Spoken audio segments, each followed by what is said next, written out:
In a past life, I was a psychiatrist. Well, let me rephrase that.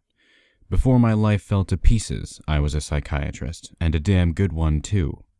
It's tough to really say what makes a psychiatrist good at what they do, but I started in my field early, got great experience my first few years in the business, and not before long I almost had more clients than I could handle.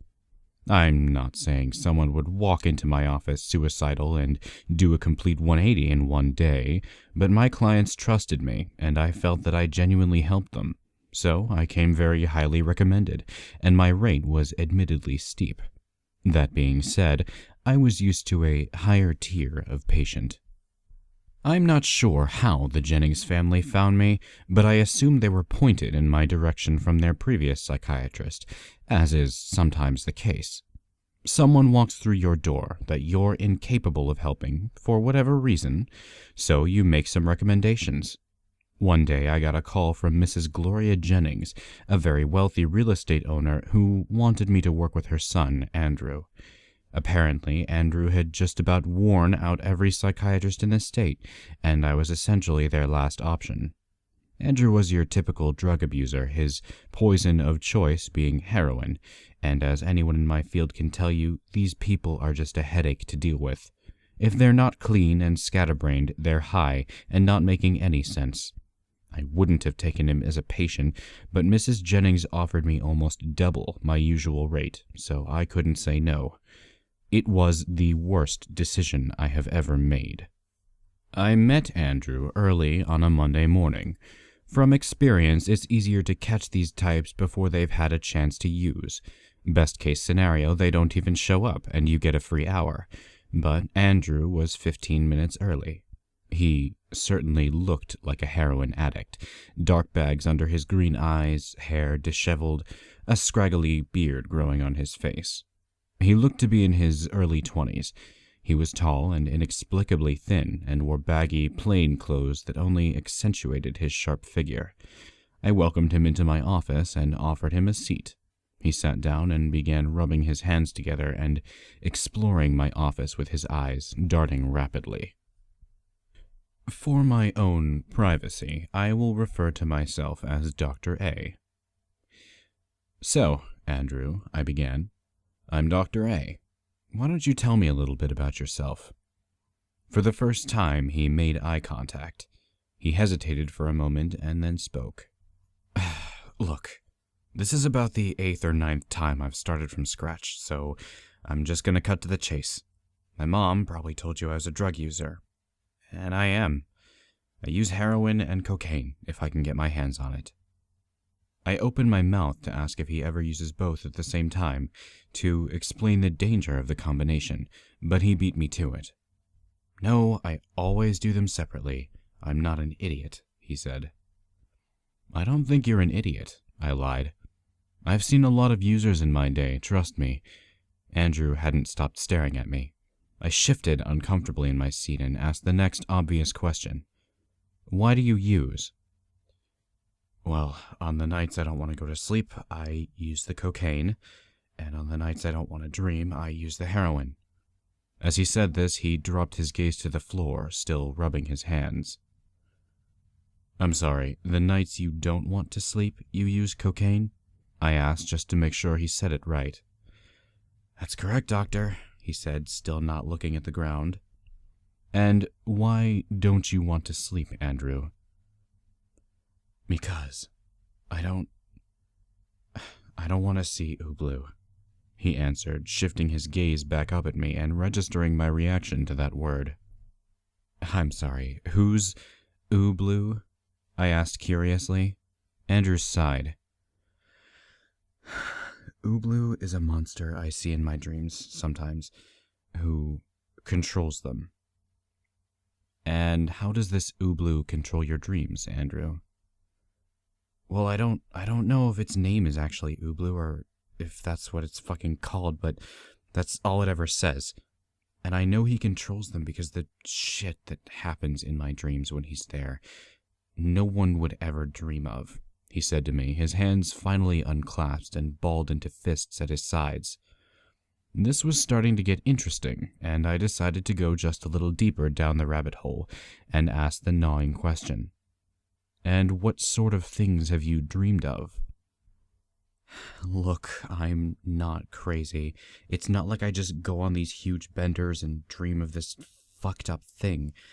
I used to be a star athlete, and I was on a pace to graduate valedictorian before this thing started fucking with me. He was getting visibly angry. I don't think you're crazy, I lied again. If I did, I'd have given up on you and told you to just go. I'm a psychiatrist, Andrew. I know crazy when I see it. This seemed to calm him down just a little. But you need to understand that I need to know everything before I can make a diagnosis of how to help you. So I'll ask again. What sort of things have you dreamed of? I saw him unwind, and I knew I had broken through. Terrible things, he said. People and things that I love, and just the worst imaginable things happen to them. He was staring at the floor again. What sort of things, Andrew? One time... He swallowed hard. One time I dreamt that I was stuck in a cage, in a basement I had never seen before, and there were 3 men, in masks, raping and beating my mother. This startled me, and I flinched a bit, and he noticed. I was losing him. Go on, Andrew, I said comfortingly, masking my shock as intrigue. She was calling out to me, and I was crying, and every time she would cry out to me or cry for help, a man would hit her. And no matter how bad she bled, she kept calling out, and they kept hitting her and violating her. Now, I'll interject here and say that normal people do not dream these things.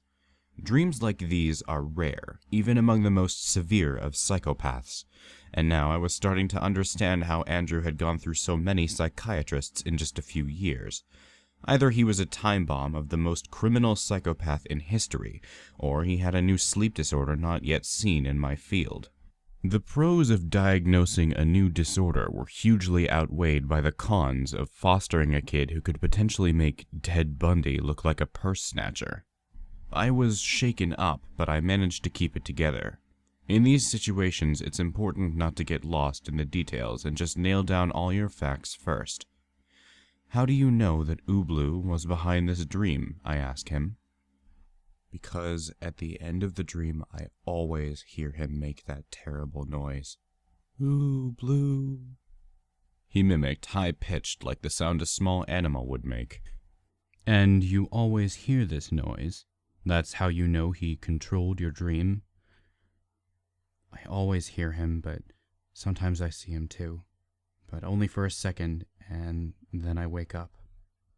I see. Could you draw Ubloo for me, Andrew? I slid him a notepad and pen.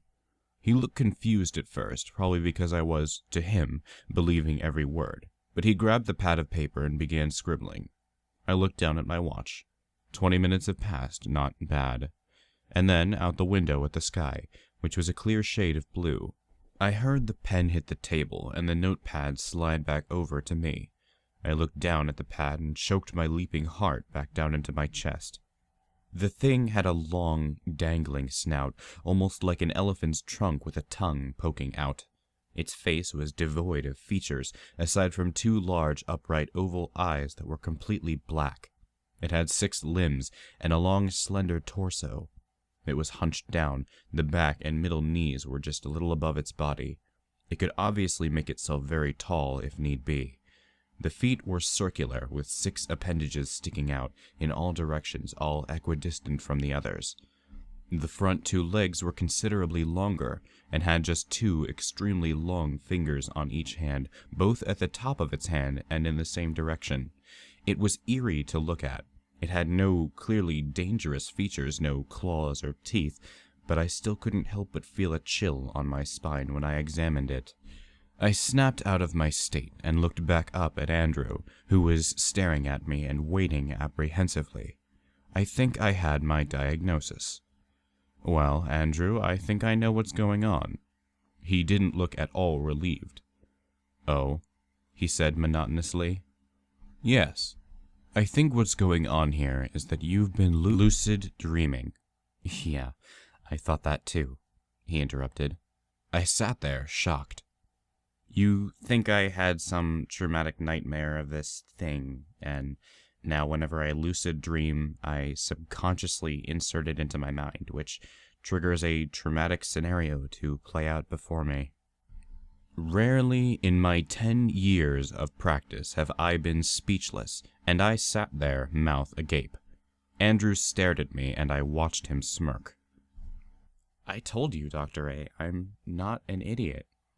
I looked into all this when it first started happening. That's why I started using.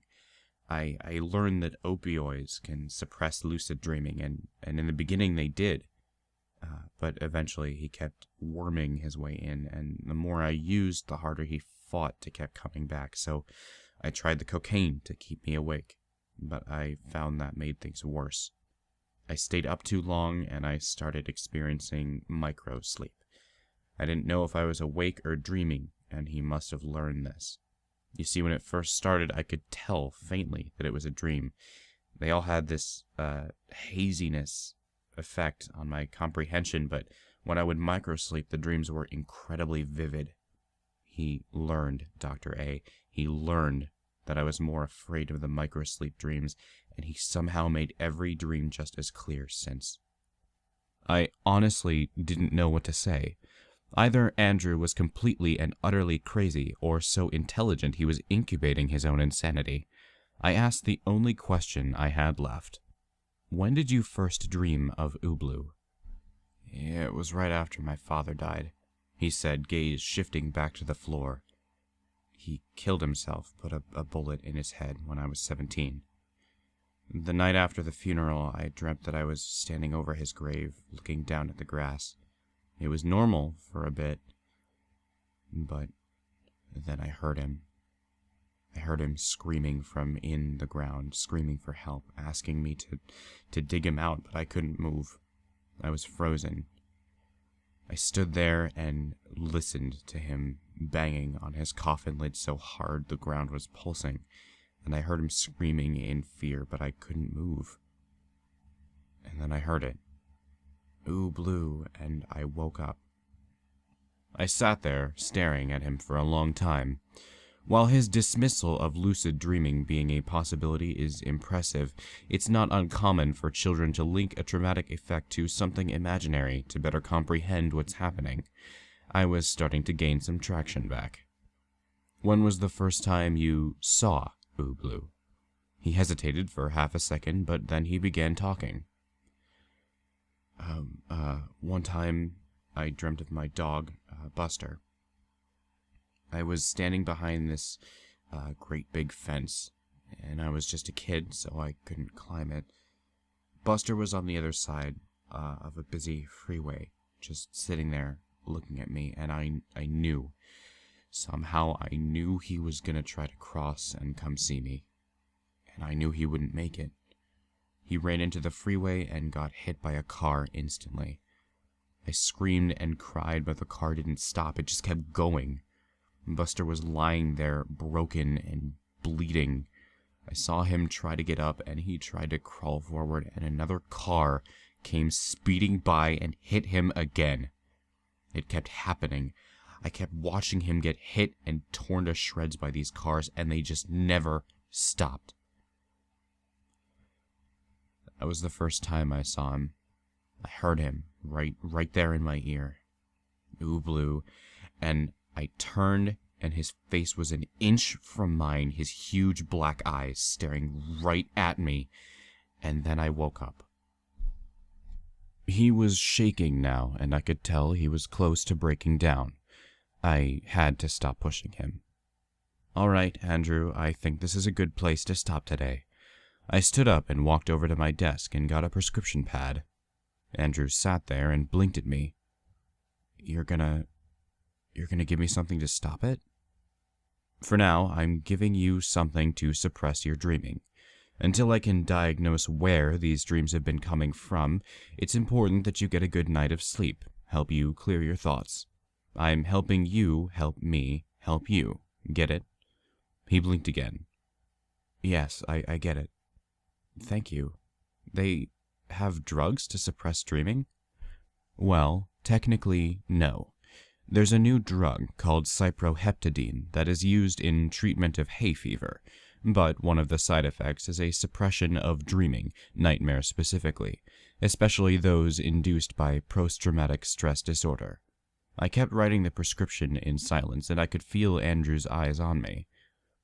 But it's not from PTSD. It's from Ubloo. I know that, Andrew. I lied to him for the final time. But it'll work just as well at keeping Ubloo out of your dreams. This got to him. He was overjoyed and sprung up from the couch. He kept thanking me and telling me that I was the best doctor he's ever seen, that he finally felt like he had a fighting chance. I couldn't help but smile at this. I guess it's the reason I stuck with this practice after so long. I walked him to the door and shook his hand. He looked me straight in the eyes, smiling for the first time since I met him, and left my office. That was the last time I would see Andrew Jennings alive. A week went by, and the next Monday Andrew didn't come in. Now, normally I'd breathe a sigh of relief, tell my secretary I was heading out, and grab a coffee down the street. But I couldn't help but wonder about Andrew. I had thought about these dreams he had ever since he left, and truth be told, I was almost looking forward to getting an update from him. I left my office and told my secretary I was heading out, and to cancel my next appointment. In my hand, I had the bill for Andrew Jennings for our last session, which had his address on it. He was staying in an apartment building his mother owned just outside of town. It was about a 15-minute drive from my office. I just managed to slip in through the front door of the building as someone was leaving, and found his name on the directory. His name was just written down on a paper, so I could tell he hadn't been there long. In fact, his mother probably set him up there just so he'd be closer to my office to ease his commute. He was the last unit on the first floor. I made the long, arduous walk down the hall until I finally stopped at his door. I paused for a second and thought about what I was doing, but my curiosity got the better of me, and I knocked loudly 3 times. No answer, no sound of movement from inside. After I had listened for a good while, I knocked again, louder. "Andrew, this is Dr. A. Can you come to the door, please?" Still nothing. I tried the doorknob, and surprisingly, it twisted all the way. I felt the weight of the door lift, and I could tell it was open. I can't tell you how long I stood there, hand on the doorknob, just thinking. Thinking about how this would look. Doctor allows himself entry into patient's apartment. Doctor potentially finds patient loaded on heroin or potentially overdosed. Overdosed on heroin, but possibly the new drug he prescribed to him, a known user, just a week ago. But what was worse was thinking about those horrible dreams he told me about as just a piece of wood separated himself and I. I took a deep breath and opened the door. The first thing I noticed was that the shades were drawn, and there was no light save for a low wattage lamp in the corner. The air was stale and musky, and laid out on the table were needles and spoons and empty baggies. I walked through the living room and saw no signs of Andrew. There was a hallway just off the wall that the couch was against. I took out my phone and turned the flashlight on. I walked down the hall slowly, my breath short and my hands shaking. There was a door immediately to my left that was agape. Carefully, I peered around the corner and shined my flashlight inside. It was the bathroom. Moderately dirty, but not the worst I'd seen. There were no signs of struggle, no vomit in the toilet, nothing that would indicate a potential overdose. I let out a minor sigh of relief and turned back into the hall. There was only one door left, straight ahead. It was shut completely, all white with a silver knob. I stood there in the dark with my flashlight and looked for a light switch.